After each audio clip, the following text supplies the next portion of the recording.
Hello everyone, आप सभी लोगों का स्वागत है टीचिंग परीक्षा के आज के इस वीडियो में, जिसके अंदर में फ्रेंड्स बीपीएससी टीआरई 4.0 की एक विशेष श्रृंखला जो हमारी चल रही है उसको हम एक कदम आगे बढ़ाएंगे। आप लोगों को बता दूं फ्रेंड्स कि टीआरई 4.0 की बहुत सारी खबरें जो है वो आ रही है। आपको पता है कि जो रिक्तियां है वो मंगाई जा रही है, जल्दी जल्दी जो है टीआरई 3 का जितनी भी बची हुई प्रोसेस है उसको कंप्लीट करवाया जा रहा है। तो आप लोग भी पढ़ाई के अंदर में लग जाइए और अच्छे से, ठीक है, इस बार सिलेक्शन के साथ में आप लोगों ने टॉप रैंक्स भी लेकर आना है। ठीक है, चलिए हम लोग आगे बढ़ते हैं फ्रेंड्स, लेकिन उससे पहले उन सभी लोगों का बहुत बहुत शुक्रिया जिन्होंने सेशन स्टार्ट होने से पहले इस फ्रेंड सेशन को लाइक कर दिया था। जैसे कि मैं यहाँ पर मैं देख पा रहा हूँ फ्रेंड्स कि काफी सारे बच्चे जिन्होंने सेशन को लाइक कर दिया, उनका बहुत बहुत शुक्रिया। आप लोग जो है सेशन को एनर्जी दे रहे हो, एक बार जल्दी से हाथ भी ऊपर कर देंगे जितने भी बच्चे जिन्होंने सेशन को लाइक कर दिया है। और जहां भी शेयर कर सकते हो शेयर जरूर कर देंगे friend, Telegram, Facebook, WhatsApp, Instagram, जल्दी जल्दी से शेयर कर दीजिए हर एक जगह के ऊपर में। ठीक है, ताकि हमारी यहाँ पर में एक पूरी की पूरी पढ़ाई है एक बहुत अच्छे स्टडी वाले एटमोस्फेयर के अंदर में यहाँ पर में हो सके। ठीक है, एक हेल्दी कंपटीशन यहाँ पर में हो आप लोगों का। चलिए तो स्टार्ट करते हैं फ्रेंड्स हम लोग यहाँ पर में हमारे आज के सेशन को। और पहला क्वेश्चन आप लोगों को मैं यहाँ पर में चैलेंज करता हूँ कि आप लोग बताइए और मुझे रीजंस के साथ में बताइए कि आंसर्स क्या होगा। ठीक है, पूरा का पूरा कमेंट के अंदर में आप लोगों का आना चाहिए। ठीक है, निम्नलिखित में से कौन सी पुस्तक या पुस्तकें बाल गंगाधर तिलक द्वारा लिखी गई, जल्दी बताइए।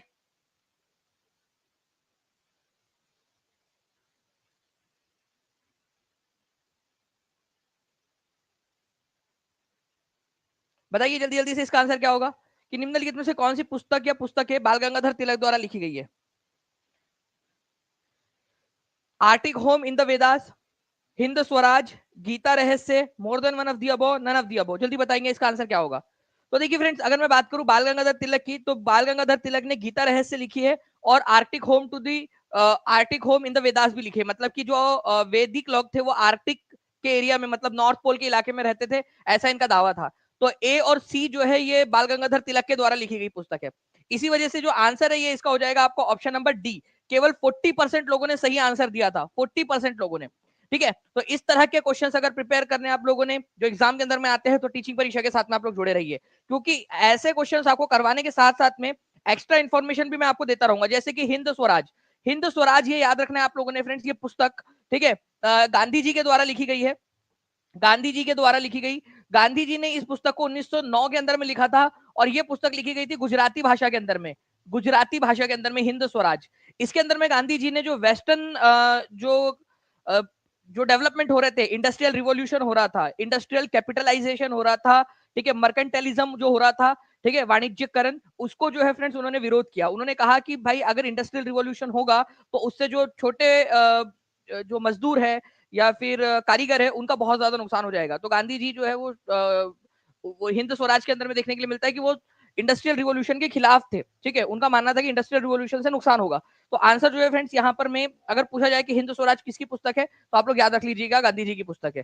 ठीक है, चलिए नेक्स्ट पॉइंट की तरफ में हम लोग आगे बढ़ते हैं फ्रेंड्स आप लोगों के। ठीक है, आप लोगों का आंसर इसका मोर देन वन ऑफ दिया हो जाएगा, Arctic home in the Vedas and Gita Rahasya. लिख दीजिए सभी लोग, ये दो बुक लिखिए और लिखिए यहाँ पर मैं बाल गंगाधर तिलक, ठीक है, और हिंदू स्वराज गांधी जी के द्वारा। बाल गंगाधर तिलक ने एक नारा दिया था, आप लोगों को याद है, ठीक है, उन्होंने नारा दिया था, ठीक है, स्वराज मेरा जन्म सिद्ध अधिकार है और इसको मैं लेकर रहूंगा। तो स्वराज मेरा जन्म सिद्ध अधिकार है, ये नारा किसने दिया था, ये आप लोगों के बीपीएससी के एग्जाम के अंदर में आया हुआ क्वेश्चन है। ठीक है, किसने दिया था ये नारा, स्वराज मेरा जन्म सिद्ध अधिकार है, बाल गंगाधर तिलक के द्वारा दिया गया नारा है। तो ये भी एक इंपॉर्टेंट क्वेश्चन आप लोगों को मैंने बता दिया, इसको भी याद रखिए, कभी भी रिपीट हो सकता है क्वेश्चन। चलिए नेक्स्ट क्वेश्चन की तरफ में हम लोग आगे बढ़ते हैं फ्रेंड्स आप लोगों का। कृष्णदेव राय ने विजयनगर के पास अपनी मां के नाम पर किस उपनगरीय शहर की स्थापना की थी। देखिए फ्रेंड्स, आप लोगों को बता दूं कि ये दक्षिण भारत के अंदर में यहाँ पर में आपका विजयनगर साम्राज्य था। ठीक है, वैसे पहले बहुत छोटा था, लेकिन धीरे धीरे धीरे धीरे ये साम्राज्य बड़ा होता गया। तो कृष्णदेव राय जो थे उन्होंने एक शहर की स्थापना की थी, ठीक है, दक्षिण भारत के अंदर में। तो आप लोगों को बताना है कि उन्होंने उसका नाम जो है वो अपनी मम्मी के नाम पे रखा था। एनसीईआरटी बेस्ड क्वेश्चन है ये, एनसीईआरटी का थोड़ा हाई लेवल क्वेश्चन।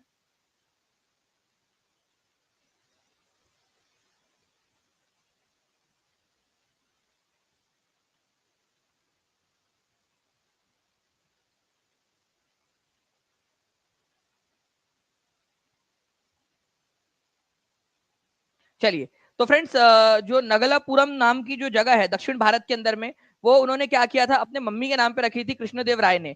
ठीक है। तो कृष्णदेव जो है, ये याद रखना है आप लोगों ने, दक्षिण भारत के अंदर में विजयनगर एम्पायर के शासक थे। ठीक है। उन्होंने अपनी माँ के नाम पर जो है नगलपुरम, ठीक है, नाम से एक उपनगर की स्थापना की थी। नगलपुरम नाम की जगह की स्थापना की थी। ठीक है। विजयनगर जो उनकी राजधानी थी, विजयनगर साम्राज्य की राजधानी, उसके पास में ही। ठीक है। और जो कृष्णदेव राय है, ठीक है, आप लोगों को पता होगा कि इन्हीं के समय के अंदर में आप लोगों को तेनाली रामा का जो उल्लेख है वो मिलता है। जैसे अकबर के समय में बीरबल का उल्लेख मिलता है, वैसे ही तेनाली रामा का उल्लेख जो है आपको इन्हीं के समय में मिलता है। ठीक है। चलिए नाउ फ्रेंड, नेक्स्ट एक क्वेश्चन आप लोगों का, आप लोगों को बता दूं कि निम्नलिखित में से किस संगठन को 2025 के लिए सुभाष चंद्र बोस आपदा प्रबंधन पुरस्कार मिला है। ठीक है। तो 2025 के लिए आपदा प्रबंधन पुरस्कार जो है किसको मिला है, और ये फ्रेंड्स अभी इसकी जो है घोषणा कल ही हुई है। ठीक है। और मैंने कल आपका विकिपीडिया, आप लोगों को पता होगा विकिपीडिया जो है वो सार्वजनिक स्रोत है, उसके अंदर में आप लोग एडिट कर सकते हो। तो मैंने कल इसको विकिपीडिया पे भी अपडेट कर दिया है। ठीक है। अगर मैं आपको दिखाना चाहूँ तो जस्ट अ सेकंड, इसको कल मैंने विकिपीडिया के ऊपर में 2025 वाला डाल भी दिया है, आप लोग अगर चाहो तो चेक भी कर सकते हैं। ठीक है। उसके अंदर में एडिट का ऑप्शन आता है। ठीक है। आप अगर आपको कुछ आती है चीजें या आप कंट्रीब्यूट करना चाहते हो तो कंट्रीब्यूट कर सकता है कोई भी व्यक्ति उसमें। ठीक है। आपको दिखा देता हूँ मैं।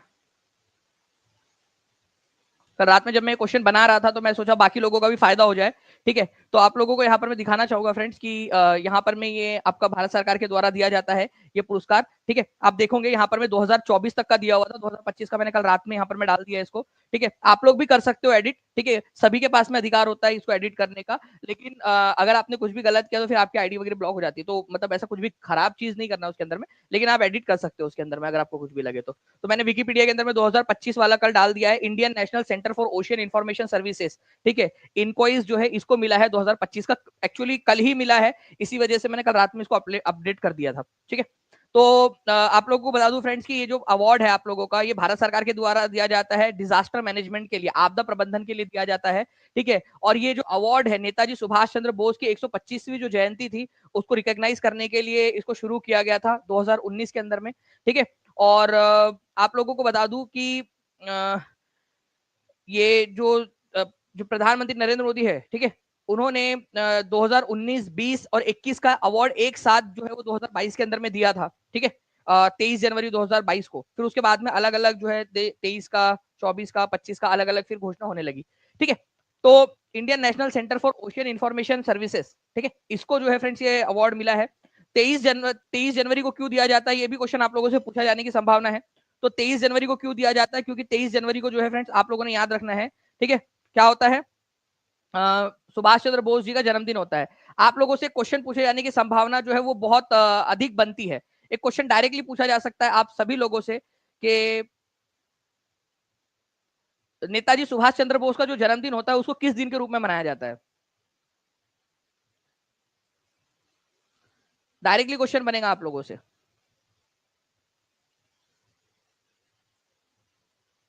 वेरी गुड फ्रेंड्स, बहुत बढ़िया, आप लोगों के आंसर्स आ रहे हैं। पराक्रम दिवस के रूप में मनाया जाता है ना। तो नेताजी सुभाष चंद्र बोस का जो जन्मदिन होता है, ठीक है, सुभाष चंद्र बोस जी का जो जन्मदिन होता है 23 जनवरी को, ठीक है, उसको हम पराक्रम दिवस के रूप में मनाते हैं। पराक्रम दिवस के रूप में मनाते हैं, ये याद रखना है आप लोगों ने। ठीक है। उसी दिन नेताजी सुभाष चंद्र बोस आपदा प्रबंधन पुरस्कार दिया जाता है। Indian national centre for ocean information services, भारतीय राष्ट्रीय महासागर सूचना केंद्र, ठीक है, इसको जो है फ्रेंड्स ये इस बार का दिया गया है ये पुरस्कार। इंपॉर्टेंट पॉइंट है, एग्जाम के अंदर में पूछे जाने की संभावना, इस वजह से आपके लिए भी कर दिया है मैंने, और बाकी जितने भी लोग हैं दुनिया भर के उनको भी फायदा हो सके, तो विकिपीडिया पे भी अपडेट कर दिया है। ठीक है। चलिए, आंसर आप लोगों ने समझ में आ गया आप लोगों को। नेक्स्ट क्वेश्चन की तरफ में आगे बढ़ते हैं friends. When is international education day celebrated. ठीक है। अंतरराष्ट्रीय जो है यहाँ पर राष्ट्रीय अंतरराष्ट्रीय शिक्षा दिवस कब मनाया जाता है, जल्दी बताइए आप लोग। अच्छा चलो, यहाँ पर मैं बात हो गई अंतरराष्ट्रीय शिक्षा दिवस की। राष्ट्रीय शिक्षा दिवस कब मनाया जाता है, ये भी बता देंगे आप सभी के सभी। ठीक है। देखिए, अगर मैं बात करूं आप लोगों से इंटरनेशनल एजुकेशन डे की, तो इंटरनेशनल एजुकेशन डे जो है आप लोगों का ये मनाया जाता है 24 जनवरी को। ठीक है। 24 जनवरी को इस बार की थीम थी एआई एंड एजुकेशन, परसिवरिंग, ठीक है, human agency in world of automation. Okay.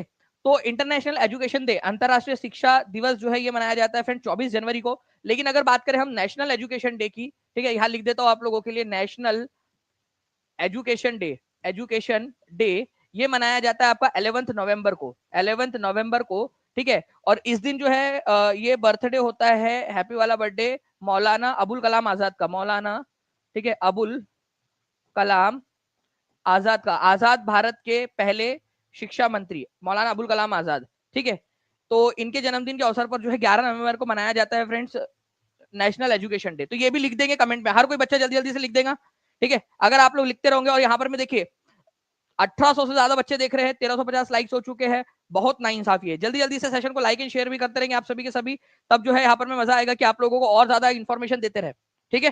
तो जल्दी से हर एक बच्चा सेशन को लाइक कर देगा, जिन्होंने चैनल को सब्सक्राइब नहीं किया चैनल को सब्सक्राइब भी जरूर कर लेंगे सभी के सभी लोग, अगर आप चाहते हो कि ऐसे ही और इन्फॉर्मेशन के साथ में आप लोगों को पढ़ाया जाए। ओके चलिए, तो ये हो गया आप लोगों का क्वेश्चन, और कमेंट के अंदर में आंसर सभी लोगों ने करते रहना है।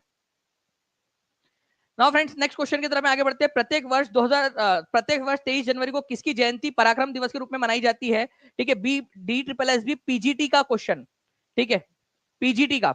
आप लोग देखिए फ्रेंड्स, आपको जो भी एक्स्ट्रा इन्फॉर्मेशन दे रहा हूं, ठीक है, हर एक चीज जो एक्स्ट्रा इन्फॉर्मेशन के रूप में दे रहा हूं वो कहीं ना कहीं क्वेश्चन के रूप में आई हुई है। आप यहां पर में देखिए, टीचिंग परीक्षा के साथ में आप लोगों के सिलेक्शन जो है वो पक्का है, आपकी रैंक पक्की है, ठीक है। तो सुभाष चंद्र बोस 23 जनवरी पराक्रम दिवस, ठीक है। यहां पर मैं आप लोग देखोगे D triple S B PGT का क्वेश्चन, 23 जनवरी को किसकी जयंती पर पराक्रम दिवस के रूप में मनाया जाता है, तो सुभाष चंद्र बोस, नेताजी सुभाष चंद्र बोस जो है उनकी जयंती को मनाया जाता है, ठीक है। तो हर एक इंफॉर्मेशन, जो हर एक एक्स्ट्रा इंफॉर्मेशन आपको दे रहा हूं, ठीक है, वो आपने अच्छे से सुनना है, एक एक पॉइंट को सुनना है। तो पूरा लेक्चर अच्छे से देखिए, आपको चीजें सीखने के लिए मिलेंगी। ओके चलिए, तो 23 जनवरी को पराक्रम दिवस नेताजी सुभाष चंद्र बोस के जन्मदिन के ऊपर में। बोध गया में किसने ज्ञान प्राप्त किया था, देखिए ये फ्रेंड्स आपका 67वीं बीपीएससी के अंदर में क्वेश्चन पूछा गया, ठीक है, 67th बीपीएससी के अंदर में।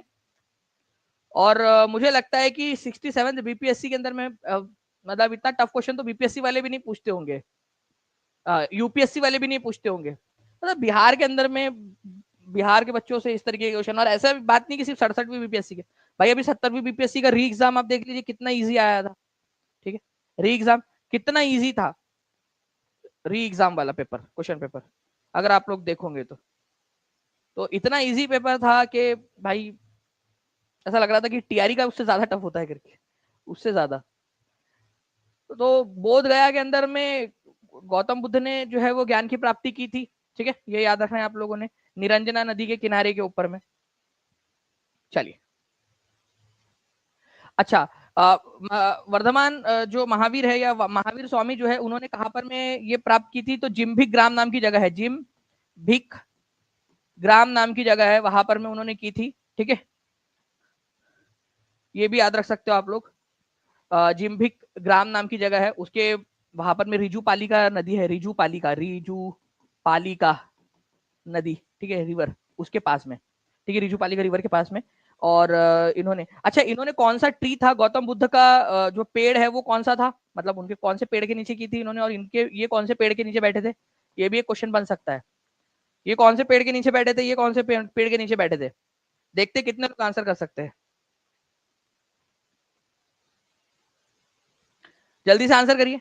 वर्धमान सबसे पहले गौतम बुद्ध कौन से पेड़ के नीचे बैठे थे, तो गौतम बुद्ध जो है वो पीपल के पेड़ के नीचे बैठे थे, ये तो बहुत ही सिंपल है, पीपल का पेड़, ठीक है, पीपल का पेड़ था। ये जो था ना, ये साल के वृक्ष के नीचे बैठे थे, ये याद रखना आप लोगों ने, वर्धमान महावीर साल के ट्री के नीचे, ठीक है। तो ये भी क्वेश्चन बनता है कई बार कि ये कौन से पेड़ के नीचे बैठे थे, वर्धमान महावीर, तो वर्धमान महावीर साल के वृक्ष के नीचे बैठे थे, ये याद रख लीजिएगा आप सभी के सभी। कभी अगर मान लो भूले भटके से क्वेश्चन आ जाए तो आप लोगों को पता होना चाहिए, ठीक है।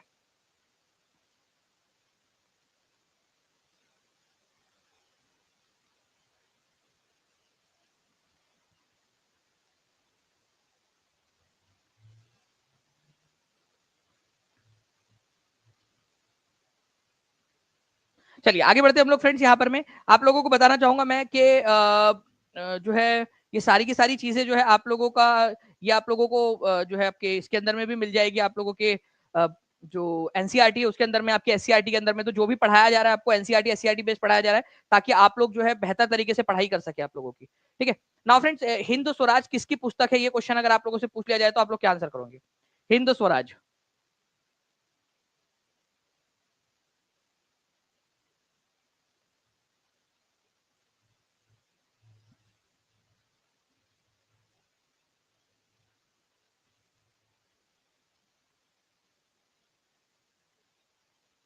वेरी गुड फ्रेंड्स, बहुत बढ़िया। आप लोग जल्दी जल्दी से कमेंट के अंदर में भी आंसर्स करते रहेंगे। तो हिंद स्वराज किसकी पुस्तक है, अगर ये क्वेश्चन आ जाए आप लोगों से तो आप लोगों ने याद रखना है हिंद स्वराज जो है ये महात्मा गांधी की पुस्तक है।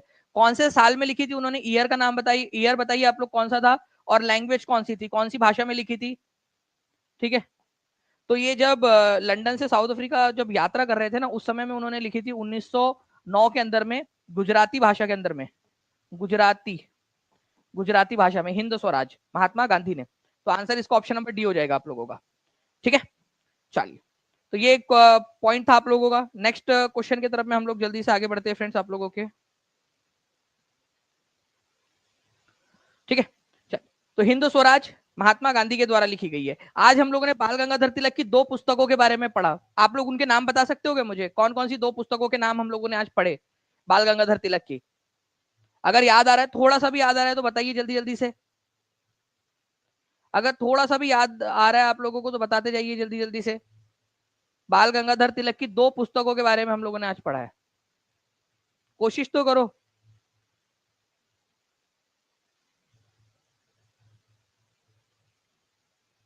बहुत बढ़िया, आप लोग आंसर्स करते जा रहे हो friends. Arctic home in the Vedas और गीता रहस्य। ठीक है, ये दोनों ही क्वेश्चंस एग्जाम के अंदर में पूछे जाने वाले क्वेश्चंस है आप लोगों के। ठीक है, ना फ्रेंड्स आपको बता दूं कि आज जो है फ्रेंड्स हम लोग हमारा संपूर्ण भूगोल वाला एक लेक्चर बचा हुआ था, बट कुछ कारणों से नहीं हो पा रहा था, लेकिन आज जो है वो होने वाला है। तो जितने भी बच्चे हैं, ठीक है, आज शाम में, ठीक है, जो एनसीईआरटी आधारित जो संपूर्ण भूगोल है आप लोगों का, उसकी सीरीज स्टार्ट हो रही है। ठीक है, तो आज शाम में आप लोग जरूर जुड़ जाएंगे सभी के लोग, सभी के सभी 5 बजे। जो बच्चा लाइव रहेगा, लाइव के तुरंत बाद जो है उसको एक लिंक मिलेंगी जिसके ऊपर में टेस्ट भी आप लोगों को मिलने वाली है। वो लाइव ओनली टेस्ट रहेंगी, केवल और केवल उन्हीं बच्चों के लिए जो बच्चे लाइव देखेंगे उस सेशन को। ठीक है, तो जो बच्चे यहाँ पर में टेस्ट भी देना चाहते हैं वो लोग जो है तुरंत 5 बजे, एग्जैक्ट 5 बजे जो है जुड़ जाना है आप लोगों ने। ठीक है, चलिए ना फ्रेंड्स, अब आप लोगों का देखिए क्वेश्चन है बीपीएससी टीआरई 3.0 के पीआरटी के अंदर में आप लोगों का पूछा गया क्वेश्चन। ठीक है, ये आई थिंक शायद से आप लोगों का कैंसल पेपर वाला जो क्वेश्चन था उसके अंदर में आया हुआ था ये आप लोगों का। ठीक है, अब देखिए इसके अंदर में क्या पूछा आप लोगों से, ब्रॉड गेज रेलवे लाइन का आकार क्या होता है, ब्रॉड गेज। देखिए आप लोगों को ना ब्रॉड गेज रेल और जो है बाकी की जो रेलवे लाइन रेलवे है उनका पता होना चाहिए आपको। ठीक है, मीटर गेज क्या होता है आप लोगों का, ओके, और आप लोगों का एक होता है नैरो गेज, नैरो गेज क्या होता है ये भी आप लोगों से पूछा जा सकता है। ठीक है,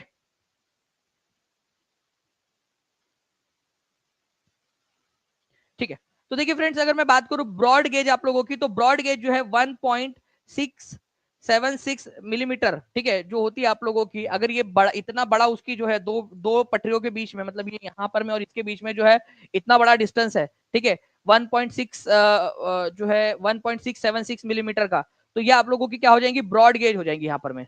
ठीक है, ब्रॉड गेज हो जाएंगी। 1.676 मीटर भी आप इसको बोल सकते हो, अगर आपको मीटर में कन्वर्ट करना है तो 1.676 मीटर्स। ठीक है, मीटर, ओके। चलिए अगर मैं बात करूं आप लोगों से फ्रेंड्स मीटर गेज की, एक होता है metre gauge, metre gauge, metre, ठीक है, गेज, मीटर गेज, जैसे ये ब्रॉड गेज है वैसे ही मीटर गेज होता है। ये 1000 मीटर का होता है, 1000 जो है आप लोगों का एमएम का होता है, मतलब कि 1 मीटर का होता है। तो 1 मीटर का अगर है, दोनों के बीच में अगर 1 मीटर का गैप है तो उसको मीटर गेज बोलेंगे आप लोग। ठीक है, तो मीटर गेज आप लोगों ने याद रखना है कि आप लोगों का क्या होता है, आप लोगों का 1 मीटर की जो है गैप इसके अंदर में होंगी। ये एक आप लोगों से पूछा जा सकता है। इसके अलावा जो है फ्रेंड्स आप लोगों से एक पॉइंट बनता है आप लोगों का नैरो गेज का। ठीक है, तो इसको भी याद रख लेना आप लोगों ने, नैरो गेज किसको बोलते हैं। ओके, तो नैरो गेज जो है फ्रेंड्स दो लिमिट्स के बीच में आप लोगों का 0.762 या 0.610, ठीक है, आपको लिख देता हूं मैं यहां पर मैं नैरो गेज के बारे में भी। ठीक है, अगर आप लोगों से नैरो गेज पूछ लिया जाए, नैरो गेज आप लोगों से पूछ लिया जाए, तो या तो ये 0.610 होगा या फिर 0.762 mm। ठीक है, मीटर आप लोगों का भी यहाँ पर में हमने इसमें लिखा है, 0 पॉइंट में लिखा है तो मीटर, इनके बीच में अगर है तो आप लोगों का ये क्या माना जाएगा, आप लोगों का ये नैरो गेज माना जाएगा। ठीक है, तो कई जगह पे जो है ये वाला फॉलो किया जाता है नैरो गेज के लिए इतना डिस्टेंस, और कई जगह पे नैरो गेज के लिए इतना डिस्टेंस फॉलो किया जाता है। ठीक है, तो दोनों ही आप लोगों के क्या होते हैं, नैरो गेज है, 0.610 और 0.662 मीटर। ठीक है, तो ये इंपॉर्टेंट है, आप लोगों का पूछे जाने की संभावना है। हमारे भारत के अंदर में सबसे ज्यादा अगर कोई डिस्टेंस है तो कौन सा है, ठीक है, ब्रॉड गेज है, मीटर गेज है, या फिर आप लोगों का नैरो गेज है? आप लोग को ये लगाइए जल्दी जल्दी से, सभी लोग अपना अपना पसंद का चुन लो एक कोई भी, कि सबसे ज्यादा क्या होगा आप लोगों का। मैं आपको बताना चाहूंगा फ्रेंड्स की टीचिंग परीक्षा, ठीक है, आप लोगों के लिए इतनी मेहनत की है, दिन रात पूरी टीचिंग परीक्षा की टीम ने आप लोगों के लिए, और टीचिंग परीक्षा की टीम ने आपके लिए, ठीक है, डू यू नो सीरीज का जो कोर्स है वो आप लोगों के लिए लेकर आई है। आपको बता दूं कि जो भी बच्चे, ठीक है, 26 जनवरी से पहले एनरोल हो चुके होंगे, उन सभी लोगों को ये डू यू नो सीरीज का जो कोर्स है आपका, ठीक है, आपका 699 रुपीज का कोर्स, ये आपको फ्री ऑफ कॉस्ट आपके कोर्स के अंदर में ऑलरेडी मिल जाएगा, टीआरई 4.0 के कोर्स में फ्री ऑफ कॉस्ट। उसके बाद जितने भी बच्चे लेंगे उनको अलग से लेना पड़ेगा उसको, ठीक है। तो जल्दी से जल्दी आप लोग जो है एनरोल हो जाइए, ताकि आपको ये वाले कोर्सेज फ्री में मिल जाए। इसके अंदर में फ्रेंड 10,000 से भी ज्यादा क्वेश्चंस हमने डाले हैं, और सारे के सारे ये इमेजेस हिंदी इंग्लिश में आपको अवेलेबल करवा के दिए आप लोगों को, ठीक है। तो बड़ी लाइन या ब्रॉड गेज जो होता है आप लोगों का 1.676 मीटर होती है, और भारत के अंदर में सबसे बड़ी लंबाई इसी की है, ठीक है, 63,950 किलोमीटर की, ठीक है, 2019-20 के डेटा के अनुसार जो एनसीईआरटी के अंदर में दिया हुआ है अभी, ठीक है। मीटर गेज जो होता है आप लोगों का फ्रेंड्स, इसकी 1 मीटर होती है, अभी आपको बताया मैंने 100 mm या फिर 1000 mm या फिर 100 मीटर, 1000 mm 100 सेंटीमीटर या फिर 1 मीटर, जो भी बोलना चाहो एक ही बात है। तो 2402 किलोमीटर की इसकी लेंथ है, ठीक। और सबसे कम है अभी नैरो गेज की, नैरो गेज को धीरे धीरे धीरे धीरे खत्म किया जा रहा है, ठीक है। तो नैरो गेज को खत्म किया जा रहा है धीरे धीरे, जितनी भी नैरो गेज लाइन है उनके जगह पे मीटर गेज या फिर ब्रॉड गेज बिछाई जा रही है। तो 0.762 मीटर या फिर 0.610 मीटर जो है आपको दिया गया है, और 1604 किलोमीटर अभी बचा हुआ था, अभी धीरे धीरे और कम किया जा रहा है इसको, ठीक है। ये केवल हिली इलाकों के अंदर में, जो ऊपरी इलाके वहां पर में ही है पुरानी वाली जो रेलवे लाइन है, अदरवाइज इसको धीरे धीरे खत्म करने की कोशिश की जा रही है। बफरिंग हो रही है, बफरिंग हो रही है, कुछ लोग बोल रहे हैं, एक बार टीम चेक कर लीजिए प्लीज, एक बार प्लीज चेक कर लीजिए कितना देर तक है। चलिए, तो बफरिंग हो रही थी थोड़ा सा, आप लोगों को बताया गया है मुझे कि 10 सेकंड के लिए हुई थी, लेकिन आपका अब ठीक है, अब ठीक है, तो बता दीजिए एक बार प्लीज, अब सही है?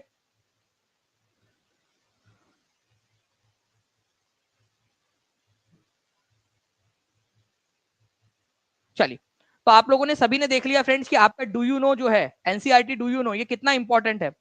तो जो भी बच्चे हैं जो टीचिंग परीक्षा के साथ में जुड़ना चाहते हैं, जल्दी से जुड़ जाए, ताकि आपको ये अलग से ना लेना पड़े, ठीक है। तो 7611101101, 9697888844 ये नंबर आप लोगों का नीचे में दिया गया है। इस नंबर पे कॉल या व्हाट्सएप करके आप लोग जो है फ्रेंड्स इसके बारे में कोर्स में जानकारी ले सकते हो, या फिर टीचिंग परीक्षा एप्लीकेशन के साथ में भी आप लोग जुड़ सकते हो। इस तरीके की सारी चीजें आपको मिल जाएंगी वहां पर में, क्वेश्चंस आप लोगों को मिल जाएंगे, उसी के अंदर में भी डबल रिवीजन होंगे, एक तो कोर्स के अंदर में भी है और एनसीईआरटी में भी डाला है, तो दो जगह पे आपकी रिवीजन हो जाएंगी।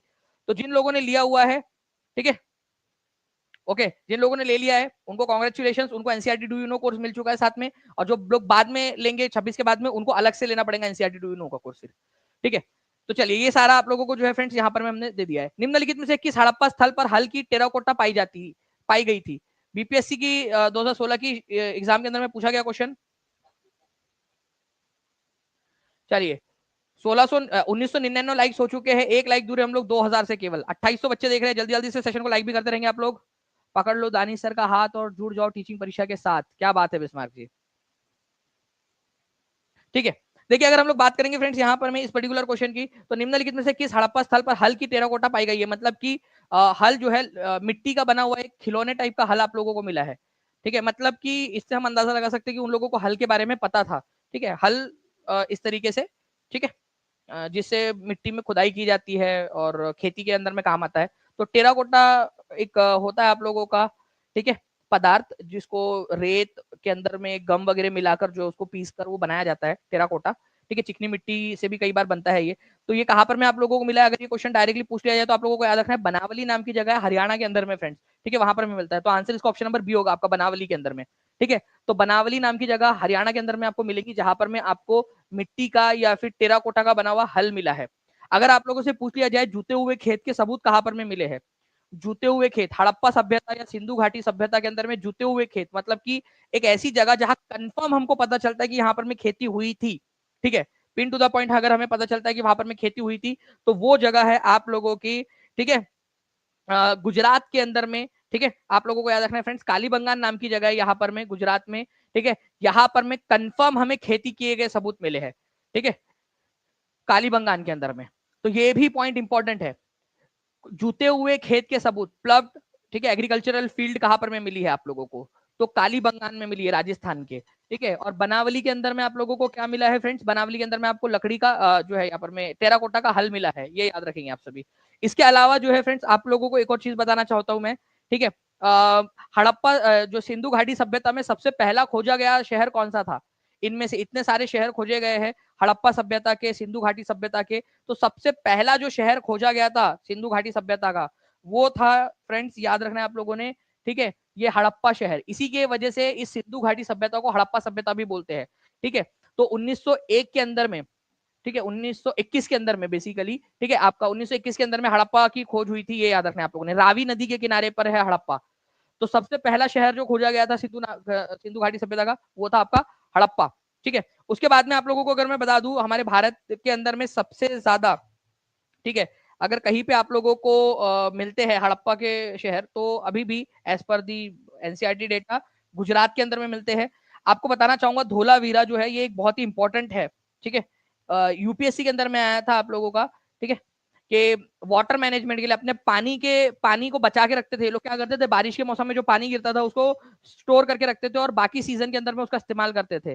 तो वाटर मैनेजमेंट के लिए, ठीक है, जल संरक्षण प्रणाली के लिए कौन सा शहर फेमस था, ठीक है, मतलब जिसमें हमको water conservation system, water management प्रणाली मिलती है, धोलावीरा के अंदर में।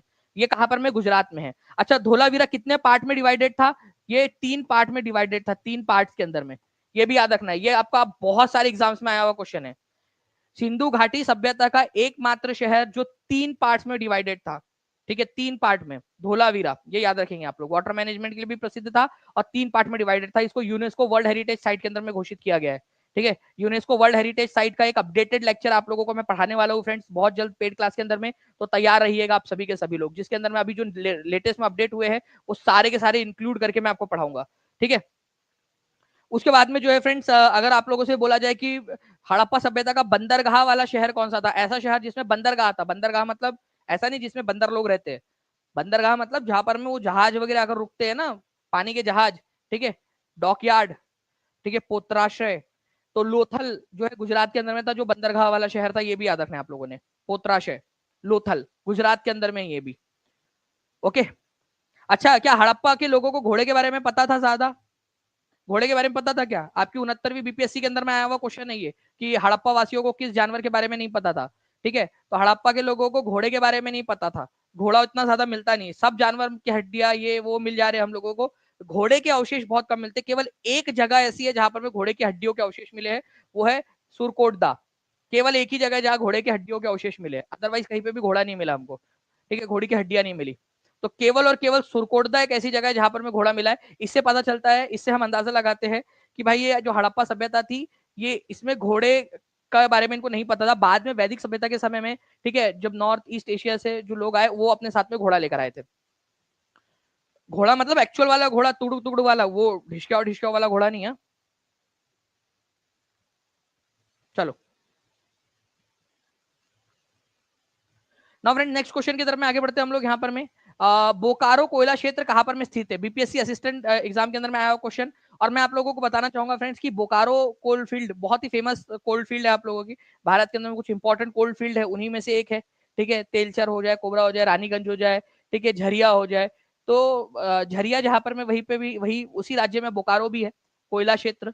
तो आप लोगों को बोकारो और झरिया दोनों के दोनों कोल्ड फील्ड कहां पर में मिलेंगी, झारखंड के अंदर में, ठीक है। ये याद रखना है आप लोगों ने, झारखंड में, पहले बिहार में हुआ करती थी बंटवारे के पहले झारखंड के, ठीक है, लेकिन अभी झारखंड अलग हो गया तो झारखंड में। तो बोकारो और झरिया कोलफील्ड दोनों के दोनों झारखंड के अंदर में है, ठीक है, ये याद रखना है आप लोगों ने, इंपॉर्टेंट पॉइंट है।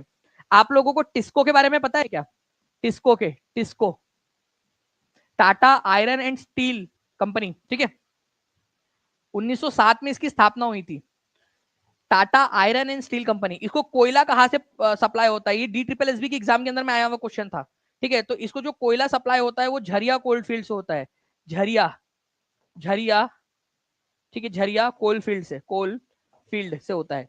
ये क्वेश्चन आया था आपका DSSB के एग्जाम के अंदर में, झरिया कोल फील्ड, कि टिस्को को कोयला कहां से सप्लाई होता है, direct pin to the point question आया था, ठीक है। 3200 के करीब बच्चे देख रहे हैं यहाँ पर। मैं जल्दी जल्दी से सेशन को लाइक एंड शेयर भी करते रहेंगे फ्रेंड, जितने भी लोग देख रहे हैं, और जिन्होंने भी चैनल को सब्सक्राइब नहीं किया जल्दी जल्दी से चैनल को सब्सक्राइब भी कर लीजिए।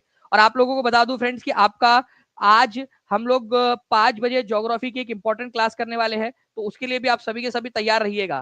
ठीक है, एक इंपॉर्टेंट पॉइंट है आप लोगों का पूरा जो हम पढ़ने वाले हैं भूगोल का।